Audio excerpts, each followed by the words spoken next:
우리 함께 말씀 보도록 하겠습니다. 우리 함께 보실 말씀 갈라디아서 우리 1장 말씀입니다. 갈라디아서 1장 우리 6절에서 10절 말씀 우리 함께 보도록 하겠습니다. 갈라디아서 1장 우리 6절에서 10절 말씀 우리 한 목소리로 우리 합독하도록 하겠습니다. 함께 읽습니다. 시작. 그리스도의 은혜로 너희를 부르신 이를 이같이 속히 떠나 다른 복음을 따르는 것을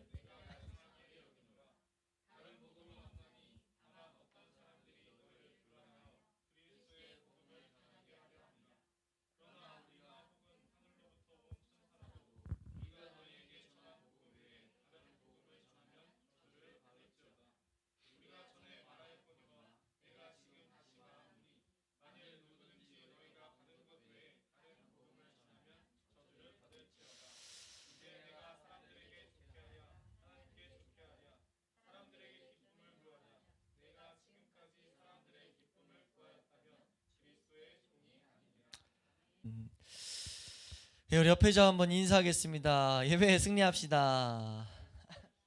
네, 우리 이 시간도 우리 갈라디아서를 통해서 우리에게 주시는 은혜가 우리에게 새겨질 수 있기를 축원합니다.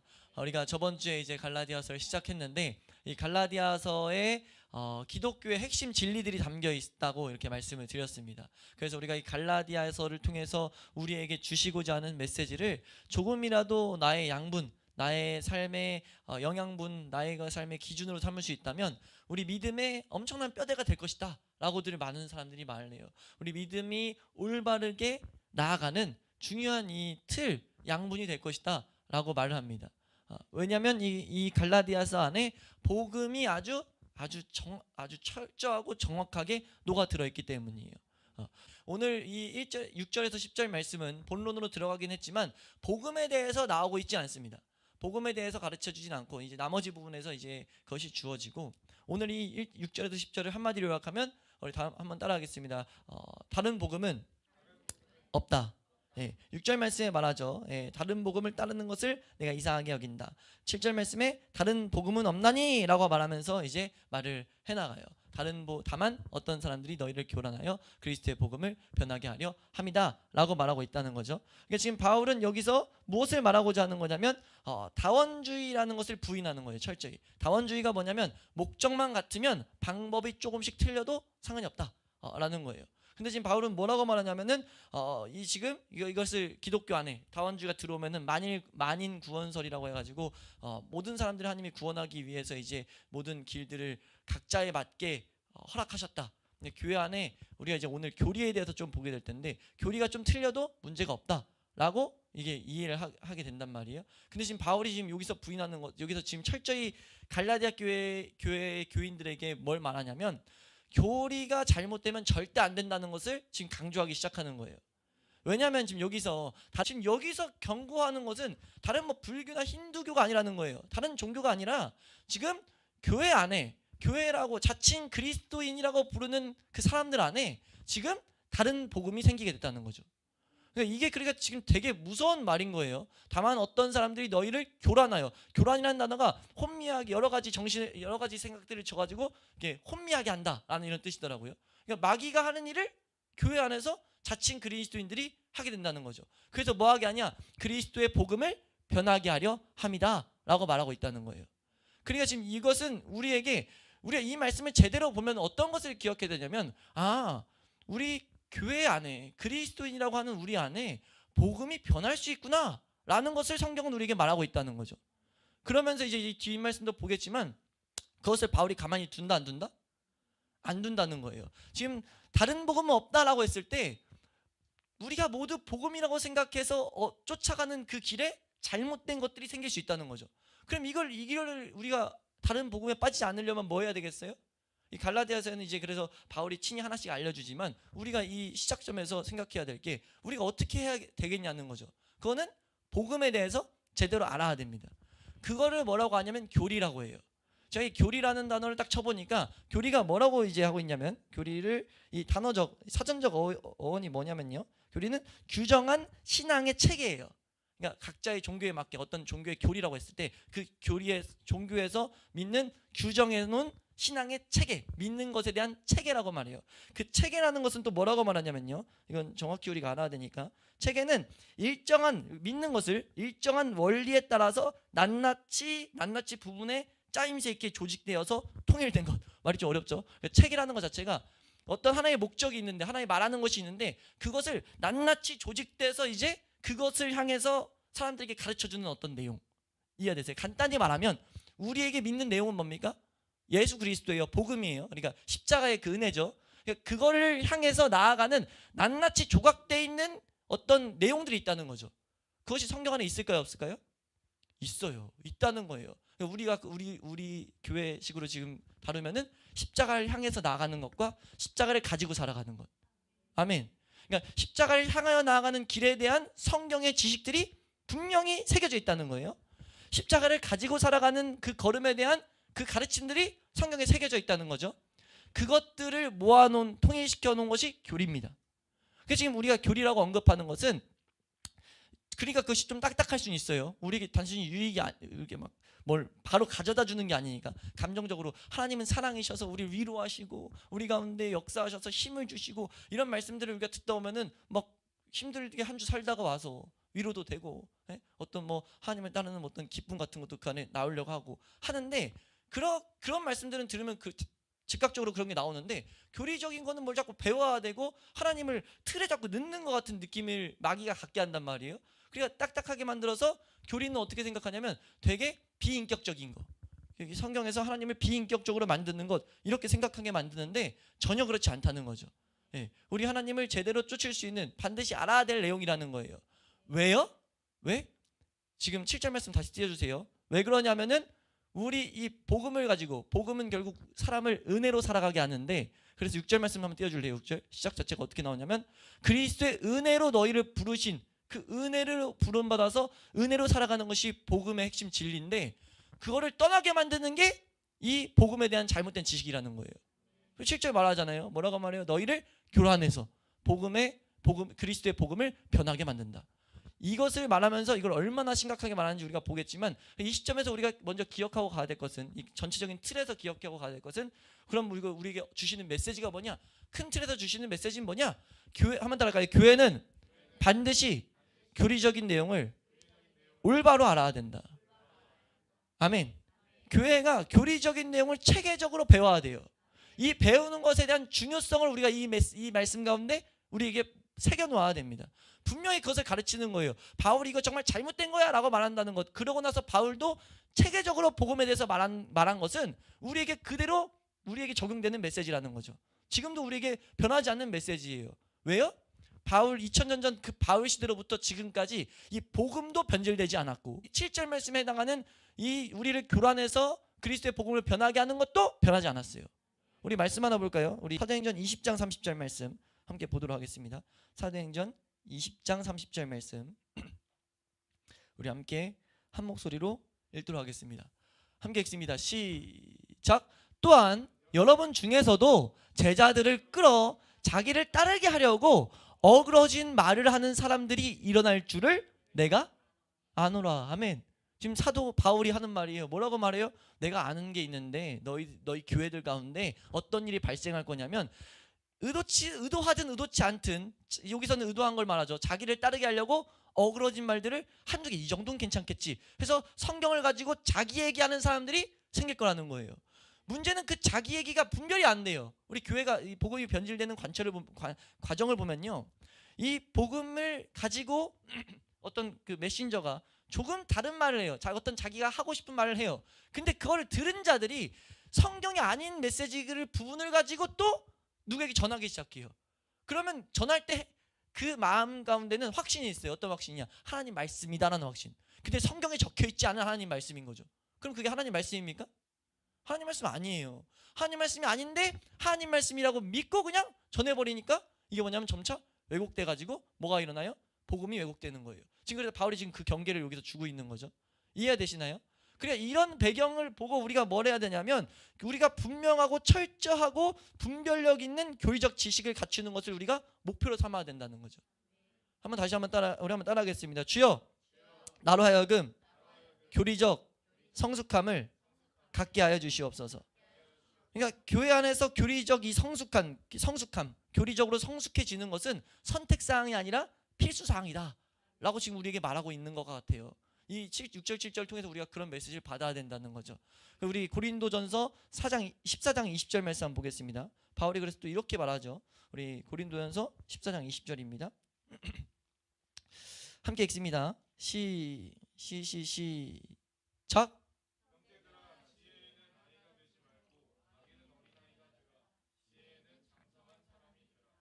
아멘. 네, 복음의 핵심은 다른 걸로 대체되거나 바꿀 수가 없다는 것을 우리는 기억해야 돼요. 그걸 믿으시면 아멘. 복음이라는 것이, 복음이 우리에게 주어진 길, 그리고 복음이 우리에게 주는 영향력, 그것이 다른 것으로 대체되거나 변화될 수 있습니까? 없어요. 그거 변화되면 그 순간 교회가 아닌 거예요. 그러니까 예수 그리스도에 대해서 우리가 조금이라도 변질시키는 순간 그건 성경을 따르고 있지 않는 거예요. 그래서 요한계시록이 얼마나 무서운 말씀을 우리에게 합니까? 이 성경에 기록된 것을 누가 하나 빼거나 하나 더하면 내가 그 사람 저주 내릴 거야 라고 말씀하세요. 우리 말씀 한번 볼까요? 요한계시록 마지막에 우리에게 그런 말씀을 하시죠.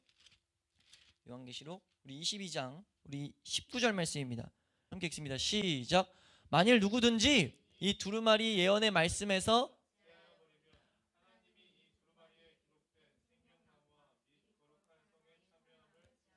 18절도 한번 띄워주실래요? 18절. 네. 한번 읽겠습니다. 시작. 내가 이 두루마리 예언의 말씀을 듣는 모든 사람에게 증언하노니 만일 누구든지 이것들 외에 더하면 하나님이 아멘. 그러니까 분명한 것은 28, 19절은요 요한계시록이라는 성경에 제한되어 있긴 하지만 넓은 의미에서 이걸 성경에 적용해도 그 무리가 없어요. 왜냐하면 성경은 우리에게 주신 하나님의 선물들, 이 계시들이니까요. 그러니까 그것에 대해서 성경을 왜곡하는 행위는 하나님이 지금 엄청나게 지금 무서운 말씀을 하고 있다는 거죠. 이해되시면 아멘. 그러니까 우리의 삶에 우리가 이 무서운 일들을 직접 마냥 행하면 됩니까? 안 됩니까? 행하면 안 돼요. 그럼 어떻게 내가 안 행해야지 다짐한다고 그렇게 할 수 있겠냐는 거예요. 바울이 지금 우리에게 보여주는 건 그럴 수 없다는 거죠. 그러니까 교회 안에 이 교리적인 성숙함은 선택사항이 아니라 필수사항이라는 것. 아멘. 제가 지금 갈라디아서를 지금 이제 우리가 말씀을 함께 보게 되는데 이 갈라디아서 말씀을 연구하는 데 있어서 가장 베이스 삼고 있는 지금 교재가 존 파이퍼 목사님의 설교예요. 존 파이퍼 목사님이 지금 이 부분에 대해서 뭐라고 말하는지, 이 교리적인 왜곡에 대해서 이렇게 말합니다. 제 생각엔 교회와 역사 속에 하나의 비극적인 패턴이 존재하는 것 같습니다. 먼저 복음과 성령을 새롭게 만남으로써 교회 안에 한 세대에 걸쳐서 회복이 일어납니다 라고 말해요. 그러면서 이제 회복이 일어나니까 그러면 사람들의 마음에는 그리스도의 이 사랑이 가득하고 입술에는 찬양이 가득합니다. 또한 복음 전도와 그 정의에 대한 관심이 높아집니다. 그러나 이 모든 영광스러운 현상 속에서 교리적 개선을 방해하는 인내심 부족이 생기기 시작한다는 거죠. 이해되세요? 그러니까 하나님이 너무 좋고 예수 그리스도의 은혜를 받다 보니까 그 좋은 것만 생각해서 그 좋은 것이 어떻게 오는지, 어떻게 지속해야 되는지를 가르치는 이 교리적인 것, 성경을 체계적으로 공부하는 것에 대해서 이거를 배척하기 시작한다는 거죠. 왜요? 전자에 만한 것은 너무 좋고 뜨겁고 막 즉각적인 감정적을 일으키는데 하나님이 인격적으로 보이는데 후자적인 이런 말씀을 후자에 언급한 이 성경을 연구하는 건 뭔가 하나님이 아까 말씀드렸다시피 제한하고 그런 모습이니까 그래서 뭐라고 하냐면은 그거에 대해서 인내심 부족이 생긴다는 거예요. 이어서 읽어드릴게요. 분명한 교리는 지금 존 파이퍼 목사님입니다. 분명한 교리라는 것은 맑고 밝은 생각을 요구한다고 말해요. 맑고 밝은 생각이 있어야 교리를 제대로 우리가 받을 수 있다는 거죠. 자, 밝은 생각을 요구하는데 우리는 생각을 감정의 적으로 간주하여 가지고 거부해 버린다는 거예요. 하나님의 말씀들, 하나님에 대해서 생각하는 거를 거부해 버리고 그냥 좋은 게 좋은 거지. 예? 내가 방언에서 뭘 기도를 더해서 하면 되지 뭐. 어떤 체험이 더 많으면 되지. 이런 식으로 퉁쳐서 가보려고 한다는 거예요. 이게 교회 안에 계속 지극적인, 계속 반복적인 패턴으로 주어진다는 거죠. 그래서 어떤 마음을 갖게 되냐? 성령님이 모든 오류로부터 교회를 지키실 거라는 막연한 기대가 만연해지고 그래서 복음에 대한 철저한 연구와 이 생각은 기쁨에 대한 위협이자 믿음의 실패로 여겨버린다. 그 결과 성경의 가르침에 대한 이해가 너무 흐릿해지고 모호하게 되고 이단의 공격에 취약한 사람들이 생겨난다 라고 말을 해요. 전 완전히 동의합니다. 너무 정리가 잘 돼 있어요. 그러니까 이게 우리 기독교 안에 지극히 반복적인 패턴이라는 거죠. 우리 축동회복의 교회는 우리 하나님이 우리의 삶에 놀라운 은혜를 부으시는 것을 또렷이 경험하길 축원합니다. 근데 그 경험에 우리가 이게 막 잠식돼 가지고 이 말씀을 우리가 더욱더 열심히 연구하고 공부하는 데 있어서 우리가 게을러지지 않게 축원합니다. 우리가 하나님의 은혜를 올바로 계속 누리며 나아가려면 반드시 말씀을 제대로 알아야 된다는 것을 붙잡고 우리가 말씀을 연구하는 데 있어서 말씀을 우리가 새기는 데 있어서 힘을 쏟을 수 있길 축원합니다. 네, 그것을 우리에게 말을 하면서 이제 우리가 이제 이 본문에서 주시는 메시지를 우리가 좀 나눠보면요, 본문 자체에서 이 다른 복음은 없다라는 것을 말하면서 바울이 세 가지의 큰 이런 내용을 진술하고 있어요. 세 가지 내용이 담겨 있어요. 그래서 첫 번째 내용을 먼저 보면 6절 7절에서 드러납니다. 6절 7절 함께 읽습니다. 시작.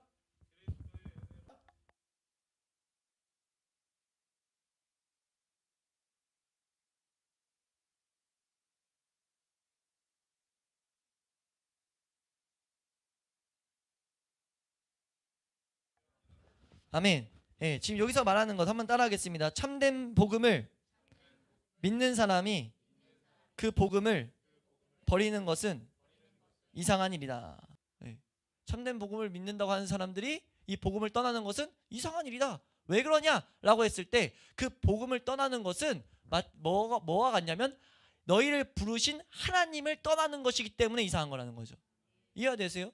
복음을 떠나는 건 하나님을 떠나는 거라는 거예요.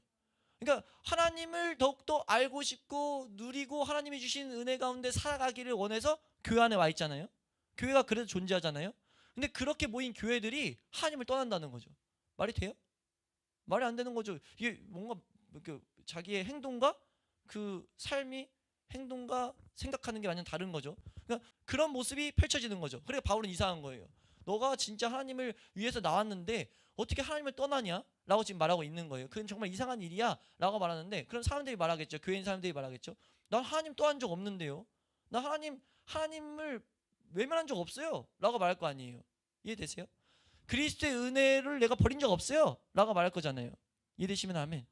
근데 바울이 지금 뭐라고 설명하는 거냐면 그 복음에 대해서 왜곡된 것을 가지는 순간 그거는 너희를 은혜로 부르신 하나님을 떠나는 모습이다 라고 말하는 거예요. 왜냐하면 필연적으로 말씀에서 벗어나면 우리는 딴 길로 갈 수밖에 없기 때문에. 내가 행동이 교회에 앉아있고 행동이 기도한다고 행동이 성경을 읽는다고 하나님 앞에 나아가는 게 아니라는 거예요. 복음 안에 있어야 된다는 거죠. 그러니까 너희가 알아야 될 게 무엇이냐, 너희를 그리스도의 은혜로 너희를 부르신 이를 너희가 속히 떠나서 지금 다른 속히 떠나는 모습이 난 너무 이상해. 예? 너희 알아야 될 게 다른 복음은 없어. 너희는 지금 하나님을 따른다고 생각하지만 따르는 거 아니야. 복음 그것이 왜곡되는 순간, 우리로 따지면 말하고 있는 내용과 연결해서 말하면 교리가 왜곡된 것을 방치하는 순간 너 이 하나님 떠나고 있는 거야. 이게 되게 무서운 얘기인 거예요. 되게 그러니까 우리가 진짜 새겨야 될 내용인 거죠. 바울이 그래서 이거를 제대로 새기기 위해서 이것이 첫 번째 주어지는 오직 복음 외에는, 우리에게 주어진 복음 외에는 다른 복음은 없다라고 하는 이 메시지를 통해서 첫 번째 이상한 일이다. 이거는 교리적 왜곡을 방치하는 것은 정말 치명적인 일이다. 이상한 일이다. 바울이 시각에서는. 왜? 하나님을 떠나는 일이기 때문에. 지금 이 내용을 우리에게 먼저 보이고 있는 거고, 그러면서 두 번째로 어떤 내용을 말하냐? 8절 9절 말씀 한번 읽겠습니다. 8절 9절 함께 읽습니다. 시작.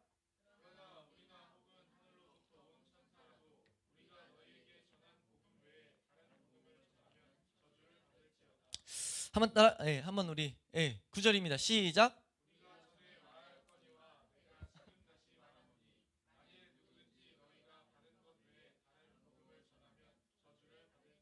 아멘. 지금 8절 9절 통해서 되게 지금 엄숙한 말씀이 주어지는데, 지금 우리 한번 따라하겠습니다. 다른 복음을 전하면 하나님의 저주를 받게 된다. 여기서 지금 반복되는 단어가 저주를 받을지어다, 저주를 받는다라는 단어예요. 이 단어는 파멸하다, 파멸시키다 이런 단어예요. 그러니까 하나님이 우리에게 주시는 메시지는 그리스도의 은혜에서 떨어져 나간다는 거죠. 영원한 멸망으로 가게 된다는 거예요. 지금 그거를 말하는데, 지금 그걸 말하면서 바울이 이 8절 9절을 통해서 바울의 어떤 마음이 전해지냐면, 바울은 절대 복음을 가벼이 여기지 않았어요. 복음이 조금이라도 왜곡되는 것을 엄청난 문제로 여겼어요. 어디서 드러납니까? 지금 파멸받는다고 지금 선언하는 거예요. 바울이 우리가 저번 주에 나눴습니다. 자신이 전하는 메시지에 권위를 잡고 우리에게 보라고 한다고. 이 말 하려고 지금 권위 보라는 거예요. 내가 이렇게 무거운 말을 하려고 지금 내 말은 그냥 나의 사람의 말이 아니라 나를 보내신 하나님의 말로 너희 들어야 된다 라고 하면서 선언하는 게 뭐냐면, 복음 왜곡된 것 너희가 전하는 것, 혹은 그걸 너희 가운데 새기는 것, 너 그거 있으면 저주를 받는다. 이 말이요 엄청나게 무서운 말이라는 거예요. 너 이거 너희 삶 가운데 그냥 있으면, 그걸 만약 전하는 자가 되면 너 파멸 가운데 빠지게 될 거야. 이 말씀을 들으면, 이런 말씀이 딱 들을 때 딱 멈춰가지고 지금 도대체 무슨 말을 하길래 이렇게 무서운 말을 하는 거지를 다시 한번 생각해야 된다는 거죠. 이해되시면 아멘. 근데 내가 그렇게 듣고 싶다고 해서 그런 은혜가 됩니까 안 됩니까? 안 와요. 그러니까 우리가 이런 말씀을 읽을 때마다 잠시 멈추고 어떤 걸 해야 되냐면, 한번 따라해요. 주여 나에게 하나님의 경고로 들릴 수 있는 은혜를 주시옵소서. 은혜를 구해야 돼요. 이런 말씀들이 올 땐 특히나 은혜를 구해야 돼요. 하나님, 내가 하나님을 두려워 여길 수 있는 마음을 달라고. 이건 내가 두려워 여길게요 한다고 되는 게 아니에요. 은혜 주셔야 되는 거니까. 그 은혜를 구하라는 거죠. 그 은혜를 구하면서 뭐 하라는 거예요? 다시 한번 이걸 새기라는 거예요. 다른 복음을 절대 전하면 안 된다. 복음을 향해 나아가는 자들에게는 뭐냐? 그 복음을 제대로 너희가 배워야 된다. 아멘. 예, 그래서 그걸 반복해서 우리에게 주고 있다는 거죠. 마귀는요, 이 마귀는 지금 이 세상에 막 우리에게 TV와 뭐 인터넷, 그리고 핸드폰, 막 게임, 스포츠, 이런 여러 가지 문화를 통해서 우리를 막 삶에 자극적인 것을 부어놓고 있어요. 이걸 왜 부어놓냐라고 영적을 분별하는 사람들이 뭐라고 대부분 말하냐면, 다른 많은 것도 있지만, 우리를 자극적으로 끌고 가는 것도 있지만, 제일 치명적인 것은 이런 하나님의 엄숙한 말씀들 앞에 무감각하게 만드는데 그게 쓰임받는다는 거죠. 너무 자극적인 걸 많이 보다 보니까 이게 뭐 이 정도? 뭐 이런 느낌인 거예요. 맞잖아요. 우리 막 소설이나 이런 거 보면 그런 문화와 미디어와 그런 걸 보다 보니까 하나님이 저주를 받을 줄 알아 했을 때도 그냥 그 정도, 사람이 사람에게 해를 끼치는 정도로 보는 거예요. 전혀 그렇지 않은데, 영혼의 파멸을 선언하는 메시지인데 그걸 발견하지 못한다는 거죠. 우리는 그런 세상에서 살고 있지만 이 말씀이 주는 그런 유익, 우리로 하여금 복음을 받지 못한 자들에게는 이 세상에 대한 두려움을 갖게 되고, 지금 하나님을 향한 두려움을 갖게 되고, 복음을 가진 자들에게는 경각심을 갖게 해서 더 잘 달려나가도록 은혜를 주는 말씀이 이런 경고의 말씀이에요. 그러니까 우리는 경고의 말씀을 읽을 때는, 하나님, 내가 이 경고의 말씀을 내 마음에 새길 수 있는 그런 은혜를 달라고. 우리가 기도하며 나아갈 때 하나님이 우리에게 더욱더 복음을 가지고 달려나갈 수 있는 그런 달려나가는 이 길에 대한 기쁨과 감사를 주실 거예요. 와, 내가 이 두려운 하나님의 심판으로부터 벗어날 수 있는 길을 알게 됐다는 것에 대한 기쁨, 그거에 대한 감사함, 나아가서 그것을 향해 내가 더욱더 그 길을 제대로 알아가는 것에 대한 열정, 그런 게 우리에게 주어지는 거죠. 왜요? 그 두려움이 실제가 되다 보니까 벗어날 수 있는 길을, 마치 아까 배에서 만나서 막 폭풍을 했을 때 막 살려달라고 자기 별의별 것들을 비는 것처럼, 별의별 행동들을 하는 것처럼 그와 같은 행동이 우리에게 주어지는데, 길이 제시돼 있으니까, 마치 이런 일이 있잖아요. 우리 축구장 같은, 이게 최근에도 그런 발생된 일인데, 축구장에서 이제 미사일이 떨어졌어요. 다른 어디 나라에. 그랬더니 막 뭐예요? 막 혼비백산이 되니까, 출구가 있으니까 그 출구를 향해서 사람들이 막 몰고 나가면서 막 압사당하고 하잖아요. 그러니까 그런 일이 우리 지금 외국에서 한번 펼쳐졌었죠. 그 사람 이게 뭐 하는 거예요? 거기서 우리가 보고자 하는 건, 출구가 있으면 어떤 큰일이 딱 발생됐을 때 그 출구를 향해서 온 힘을 향해, 위험한 걸 알면서도, 압사당할 수 있는 걸 알면서도, 숨이 막히면서도 그곳을 향해 달려나가는 거예요. 이게 위협을 직시했을 때 나타나는 현상입니다. 우리가 하나님이 주시는 이런 경고들이 마음에 새겨지면요, 우리에게 출구로 주어진 이 메시지를 향해 달려나갈 수 있는 열정이 생기는 거예요. 그런 도구로서 하나님 이런 경고를 우리에게 주시는 거죠. 두려움 갖고 무서움에 떨어라 하는 게 아니라, 그걸 통해서 반드시 달려나가야만 하니까 그만큼 중요한 일이라는 거예요. 뭐가요? 우리가 복음에 대해서 제대로 아는 것이. 한번 따라 고백하겠습니다. 주여, 내가 복음을 향해, 복음을 제대로 아는 것에 대해 열정을 갖게 하여 주시옵소서. 우리가 그런 방향을 갖고 나아갈 수 있길 축원합니다. 이게 갈라디아서 이 1장 6절에서 10절 통해서 우리에게 하나님이 주시고 있는 메시지예요. 큰 맥락에서는 그 복음을 제대로 가르치기 위해서 지금 밑바탕을 그리는 거지만, 말씀 자체는 또 문맥에서 우리에게 이런 메시지를 주고 있다는 거죠. 이 메시지가 한 주간 우리 마음 가운데 새겨질 수 있길 축원합니다. 우리 마음 가운데 붙잡힐 수 있길 축원해요. 이게 얼마나 중요한지 내가 더욱더 깨닫게 하여 주시옵소서. 바울이 이렇게 엄숙한 경고를 할 정도로 무서운 일이라는 것, 이게 우리 교회 안에 펼쳐진 일이라는 것, 우리가 그래서 제대로 된 복음을 향해 나아가게 해달라는 그런 갈망을 더욱더 달라고 그렇게 기도할 수 있게 축원합니다. 마지막으로 이 바울이 이것을 말하면서 이렇게 8절 9절에 엄숙한 경고를 할 수밖에 없었던 이유를 바울의 이 심정을 설명하는 게 10절이에요. 세 번째 메시지가 10절에서 주어지는데 10절 말씀 읽겠습니다. 함께 읽습니다. 시작.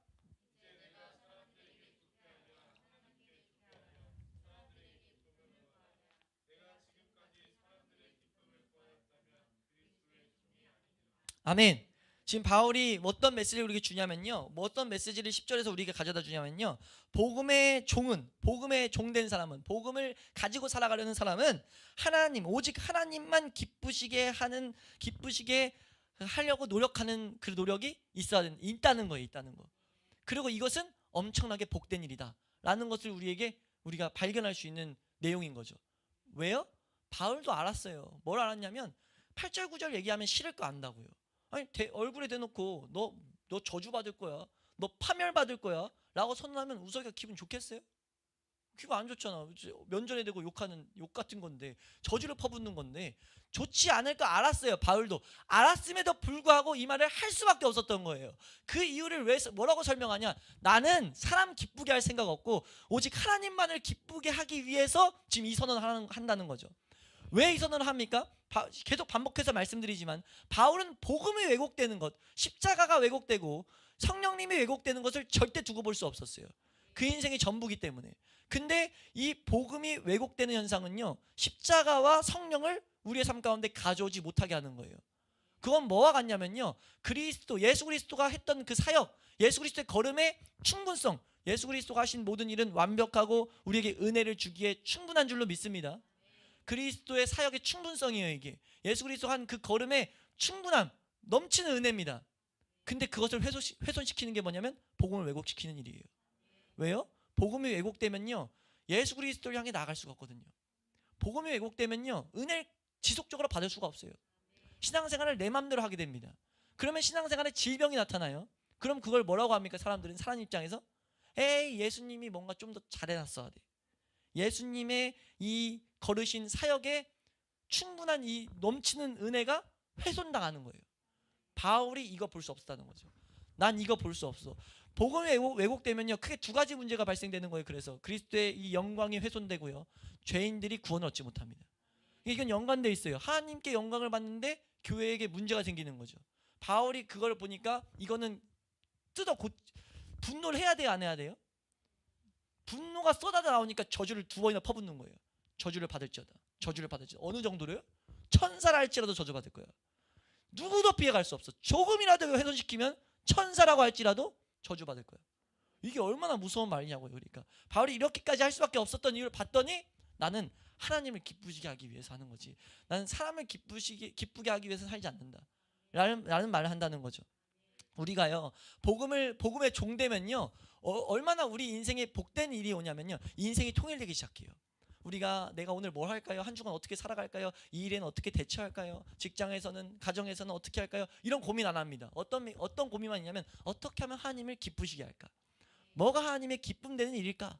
에만 생각하니까 이 세상 모든 것들은 완벽한 게 없어요. 모든 것에 다 해당되는 게 없단 말이에요. 그러니까 그때그때 기준이 달라지고, 그러니까 사람들이 통일되지 않은 혼잡함을 갖고 살아가는데, 예수 그리스도 복음을 딱 오고 나니까 복음이 인생의 전부거든요. 우리에게 충분한 모든 것을 채우는 통로가 되거든요.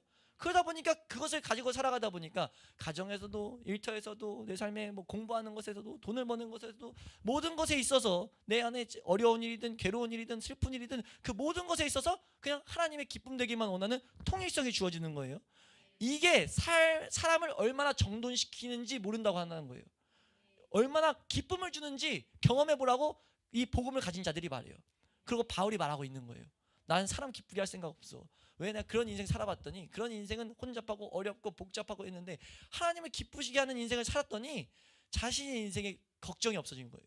이걸 설명이 이제 빌립보서에서 나오는 게, 내게 능력 주신 자 안에서 내가 모든 것을 할 수 있다. 내가 배부름이나 배고픔이나 내가 귀함이나 천함이나 다 어떤 자리에도 가봤는데 나 그런 거 아무런 상관없이 일체에 만족의 비결을 난 배웠다. 내게 능력 주신 자 안에서 난 모든 거 할 수 있어. 너희들 나를 내가 뭐 어려운 상황이 있다고, 내가 지금 뭐 천한 취급받고 있다고, 나 위로해 줄 필요 없어. 난 모든 것을 얻을 수 있는 능력이 있어. 그럼 말씀 한번 읽어볼까요? 우리 빌립보서 4장 13절 12, 13절. 빌립보서 4장 12, 13절 우리 함께 읽습니다. 시작.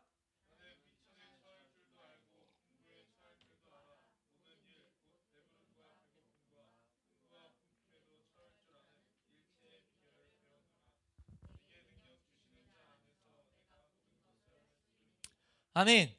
우리가 이 놀라운 일체의 비결을 우리도 발견할 수 있길 축원합니다. 우리는 그것을 향해 나아가고 있는 자들이에요. 그것을 소유하고 있는 자들인 거죠. 소유하는 것을 향해 나아가고 있고 소유한 자들이 있는 거예요. 복음을 가진 자들. 그걸 가졌으면 복음만 가지고 살아가야 될 거 아니에요.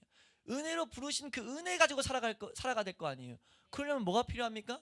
복음이 뭔지, 복음을 향해 어떻게 나아가는지, 복음을 가지고 살아가는 것이 무엇인지, 이 복음이 가져다주는 이 교리에 대한 것들을 우리가 반드시 알아야 한다. 아멘. 우리 이 죽동 회복의 교회는 이것을 알아가는 일에 열정을 쏟을 수 있길 축원합니다. 그래서 삶 가운데 우리의 방향, 우리의 소원이 이 복음에 대해서 더욱더 제대로 알기를, 이것이 우리의 신앙의 방향이 될 수 있기를 주님의 이름으로 축원합니다. 우리가